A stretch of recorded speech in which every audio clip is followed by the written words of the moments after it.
Okay, and we're back. We're live. Fucking hell, Podge. It's episode number 3 already. Wow. During the interval there, you mentioned something about a guy in Kpmg, was it? Or one of the big... Yeah, I think he's the head in England. Forget his name now. Don't hold me to any hard facts. But yeah, just in relation to how maybe it's different for like me to come onto your podcast, or even for you having a podcast compared to say somebody in a high enough position in any big corporation or anything that's publicly funded, I suppose, or publicly traded. You have to be so careful in what you say. So yeah, the guy in KPMG, I think they're doing Zoom meetings. Everything's on Zoom now, and he had a bit of a fucking brain fart, I think, talking to the 1,500 employees, saying that people just kind of had to pull up their bootstraps and to stop complaining, and that he gave out about the kind of unconscious bias training that goes on in these big corporations, saying that it's all nonsense. And yeah, he basically upset a lot of the workforce. And yeah, I'm not sure if he's been asked to resign now or if he's just kind of been put in the bold corner for a while. He's in hot water either way over big the whole time. thing. Yeah, it'd be interesting to see what happens now, how it'll play out. You see, what strikes me as interesting about this is, so the plebs like me and you and everybody else, okay, we can say what we want and we can be as racist or as homophobic or as enlightened or anything in between, and it doesn't really matter. It's of no consequence. But the likes of the head of KPMG in different countries and people who hold these positions of power and who are over massive corporations and are essentially guiding and steering the world that we live in, their opinion is way more important than mine or yours because there's more consequence to it. But the higher up you go, the more power you have, the less you fucking hear and know about these people. Like, you don't get that. Like, these guys aren't, like, that same guy, especially now after what's happened to him, he's not going to come on the Off the Lead podcast and talk to me for 4 hours about whatever just happens to fucking pop into his fucking head. Do you know that kind of way? And there's a scariness to that, like this, that these people can't talk. And because if you're not vocalizing your opinions publicly, I don't know, there's a danger to that, I think. Definitely. It seems the higher up you go, it's a tightrope walk, so the harder you're going to fall, the higher up you are. I suppose it depends on how you've kind of gained your power as well. You know, again, on fucking whatever powerful podcasters, any of the kind of really popular ones. If you've become popular from actually speaking your mind, fantastic, because then you have that opportunity then to influence people. But I think in the kind of the mainstream ways of, or maybe the old mainstream ways of gaining power, you know, be it through business or through politics, I think they're kind of traditionally you can't speak your mind. Like the whole idea is to toe the line, like, of whatever political party you're in or whatever corporation you're running. You kind of you're stuck within them parameters. Yeah, which is the opposite of leading and leadership. Yeah, big time. Yeah. So these positions of power, we should be looking up to these people and almost not hanging on their every word, but I mean we should be looking up to what they say and what they think, and kind of scrutinizing it and ideally getting behind it. Yeah, you know, nice to have actual transparency, know who it is you're dealing with, instead of dealing with companies via fucking marketing and branding companies. Yeah, that's another chapter that'll be in the book. Well, the chapter will probably be business, but there'll be a sub chapter in it, if there's such a thing, which will be branding or marketing, because I don't think enough people understand the psychology. Like they see the ads on the TV for like AIB or Bank of Ireland or whoever it is, or even the Diageo ads. The Diageo ads crack me up. Like, like lads partying and having the crack and, you know, drinking away, and it's all hot girls and hotter fellas, and it's just, you know, sunshine in a fucking glass. Yeah, and then at the end of it, it's like, you know, drink responsibly. You're like, fucking come on, like. I need to foil arms and hog. Have a good sketch on that. If it's like corporations throw a party, or if corporations where people is Diageo there, he's the fucking piss drunk and please drink responsibly. But it's gas though, because like a company's brand used to be what people think of the company. That's what the brand, their brand was what people said about them. Yes. So it didn't matter what the company were or did. It's what people thought of them. That was their brand. But now what you have is a situation whereby companies create brands. And worse again, companies outsource the creation of their brand to branding companies.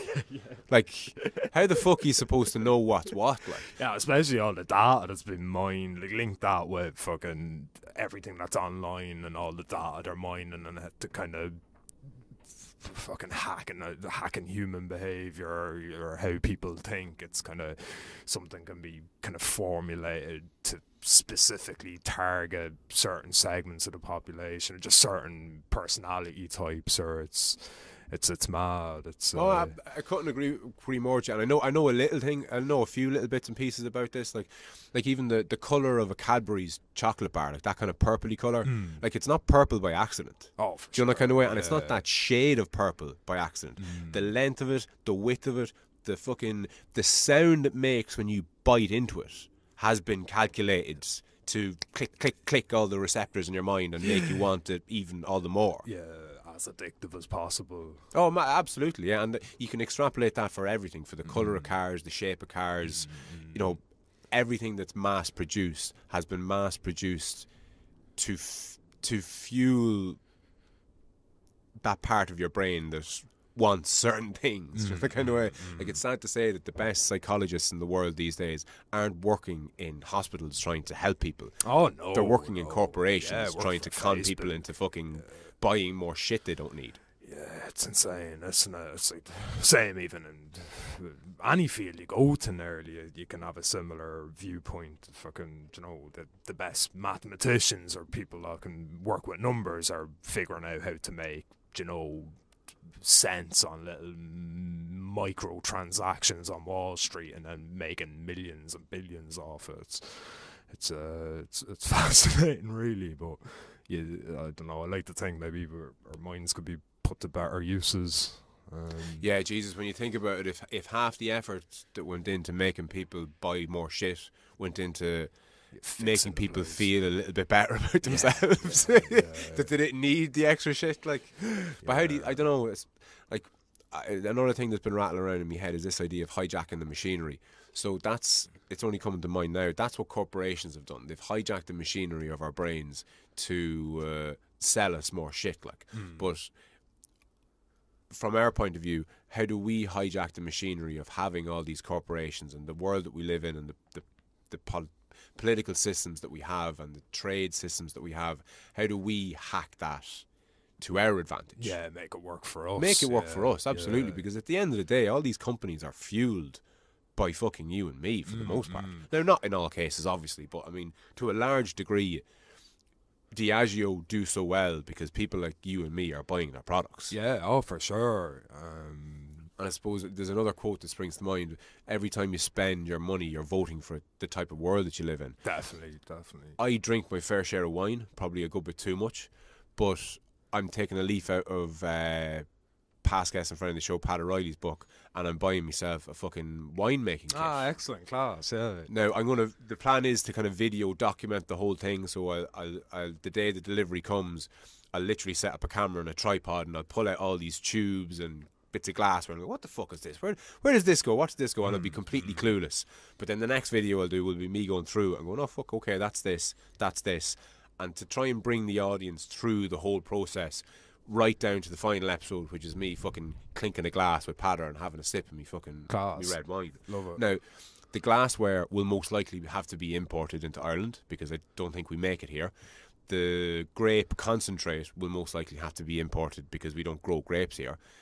So it's not the utopian idea that I'd like. I mean, I'd like to have a vineyard out the back garden that I made my own wine from, and you know, I'd like to make all my own glassware if I couldn't get it in Ireland. But I'll settle for not buying the wine that was made in Australia. Do you know the kind of way I think it's a step in that direction. It's a step in the right direction. It's not. You're not looking to get to utopia. You're just looking for a better version of what you have now.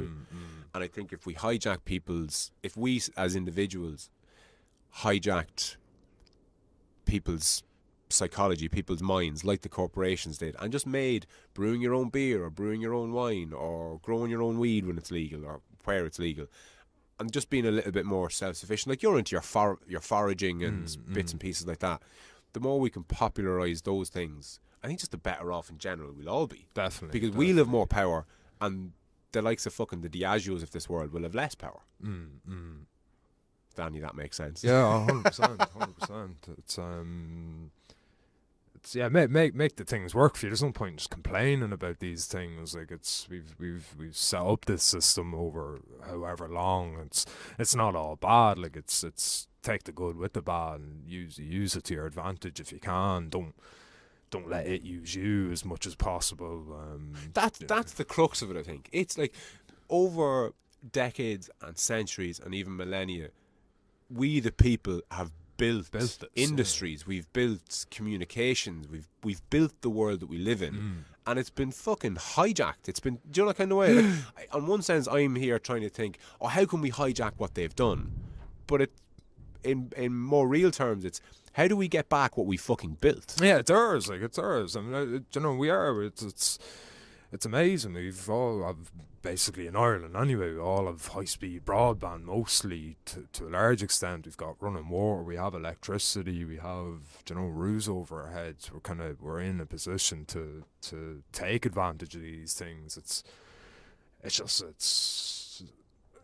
Are you using Facebook to kind of just communicate with your friends, or are you kind of mindlessly scrolling your days away? It's a choice. And now I know that they're programmed to be as addictive as possible. If I'm just taking Facebook as an example, but it is possible to have it work in your favour and then leave it at that. Now, I'm sure your data's being mined and everything else, but if you're not fucking just wasting your whole day on it all day, every day, you can make it work in your favour at least to some extent. Very much so. And even what you were saying there, but like, okay, your data's been mined. Your data's been mined by nefarious wankers, and that's a bad thing.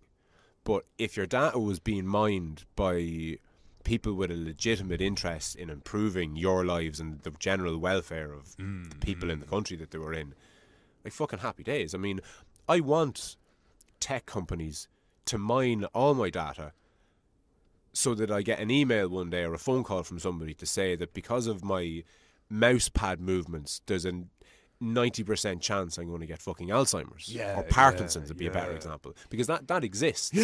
But because it's nefarious wankers in control of this information, what they're doing is they'll sell that information about me having a high likelihood of getting Parkinson's to a healthcare provider who won't insure me for Parkinson's. This is it. As opposed to giving that information to a company who manufactures Parkinson's medication, who I'm happy to fucking buy off. Yeah, big time. And that's just a real base off the top of the head inversion of who controls what. Yeah. Exact same information, but just what are you doing with it then? What are you doing with it, and who are you? And what are your interests? The profits at the end of the quarter, or how many people are homeless in Ireland? Do you know that kind of way? But yeah, it's fascinating stuff. But again, it's ours. You said it. Like it's fucking ours, and it's not ours because we deserve it. It's ours because it's been built, we fucking built it. Like, and it's funny though, because, and we're all guilty of this to some degree. We climb the ladder and we're quick to forget that we lived on the lower rungs for so long. And we kind of, I don't know, we massage our own egos by saying that we deserve to be up here now because we've worked here. The idea of kind of pulling people up behind you isn't there as much as the idea of standing on people's heads to get up. I had to climb over you to get here. Instead of I've gotten up here, right, lads, fucking now that I'm up here, fucking pull everybody else up. Well, pretty much, yeah. I suppose that's what we are doing. It's again, I think it's that the last Peterson conversation you sent me. I can't remember the guy's name he's talking about. they quoted some figure of how many people were being lifted out of extreme poverty every year, and the numbers were insane. I wasn't aware of them anyhow. Like, millions of people every year have been. Absolutely, and there's some contention there, because I think whatever level poverty is measured at, it's 50 cent a fucking week or something. It's like a UN definition or whatever. Yeah, exactly. Yeah, it's not mine or your definition of what poverty is. No, but it's, and again, here's the polarization, because there are people that will say everything's great in the world. Like, it's fucking, we've raised X amount of people out of poverty. Well, all our fucking problems are over. Why is everybody fucking giving out? Like, the world has never been better. It's great. Steven Pinker kind of. Yeah, that's on one side. And then there's on the other side, but that's only because of the way you're massaging the figures, and there's still fucking sea levels countless, are rising, exactly, ice caps are melting, and all the fucking rest of it. And they're both legitimate, but Yes. the two of them have to fucking meet in the middle at some fucking place. It's not one or the other. Like both realities are happening all at once. Yeah, they're both right. Yeah. It's as good as it's ever been, and it's as bad as it's ever been. And the reason you can say it's as bad as it's ever been is because back when it was terrible 50 years ago, we couldn't improve it. Yes, but now we can improve it, and we're not doing everything that we can to improve worse it. Then, exactly. Yeah. So, relative to how things were back then, yes, everything's way better. But relative to what we are capable of doing, we're not doing anything. I think that's what we were doing back then. That'll always be the case. I think forever. Like that's the way it's always been, and I feel like that's the way it always will be. I don't think there's ever like a destination where you go, okay, I'm happy now. We've got it figured out, guys. Like. That's heaven. Yeah, and you get to heaven when you fucking die. Kind of thing. That's it should be. It should what you're striving for should always be out of reach to a degree. Like keep you motivated. To quote a cliche, it's the journey, not the destination. Do you know that kind of way? But it's funny though, because I think things can be made a lot easier, and I think we'd make a lot more strides to get to where we want to get if the people that were in power weren't so fucking separated from the people at the bottom. The rest, do you know that kind of way? Yeah. I like we were saying earlier, the fact that you can't even have a conversation then. Do you know, the people who are at the top, you're in a political party or you're the head of Kpmg, you can't speak your mind openly for fear of losing whatever position of power you're in. So it's an interesting setup. Yeah, so everyone on that side is just talking to appease everybody on that side, and everybody on the other side is just talking to appease everybody on that side. And what neither side realises is you're inching further and further away from each other all the time, and it's getting harder, if not impossible, to kind of bridge that gap. Like. Big time. I think that's exactly what's happening in the USA, really, over the last 4 or 5 years since Trump has been in office. It just seems like the left-wing ideologues and the right-wing ideologues are just getting further and further and further apart. It's that can only end in disaster as far as I can see. Hopefully not, but who knows? We'll see. Yeah, it's what's scary about that to me is that there doesn't seem to be any kind of progress towards solving that problem. No. Like the problem seems to flare up every so often. And my fear is that it'll flare up to, something way worse than them fucking that half-arsed attempt they made on the fucking Capitol. Like, that was just what was that? I mean, it wasn't. Were they calling it an insurgency, or I don't know what the fuck they were calling it. But it was a fucking pretty shit insurgency by insurgency standards. Yeah, especially for right-wingers. Come on. Yeah, exactly. Like, where was the organisation? But like that, like, it's one thing to fucking laugh at it, but that was basically, from what I could see, was a bunch of fucking lunatics just, letting fucking loose. It wasn't the much scarier version, which is, 40,000 people show up. Oh, properly organised. Do you know that kind of way? And there's a leader, and all of a sudden, he's an articulate guy. He fucking knows how to rile people up. Blah blah blah. Like, he fucking. Have there not been enough examples in history of people like that? Big time. Went down a bit of a right-wing youth movement in Europe rabbit hole over the last while. And they've been popping up all over the place, and some of them are fucking scary and some of them are just kind of laughable. But they all seem to have one thing that unites them, which is that they're afraid of losing their identity. Okay, So whether they're from Sweden or Finland or fucking, it doesn't matter. They're afraid of losing their identity. They see hordes of foreigners and, you know, immigration and fucking is the worst thing ever, and they're terrified of losing their identity. But what I'm starting to think is, when you're at the point of feeling like you've lost your identity, you've fucking lost it. Yeah, pal. you don't have an You don't have it. An identity is something that can't be taken away from you. Of course.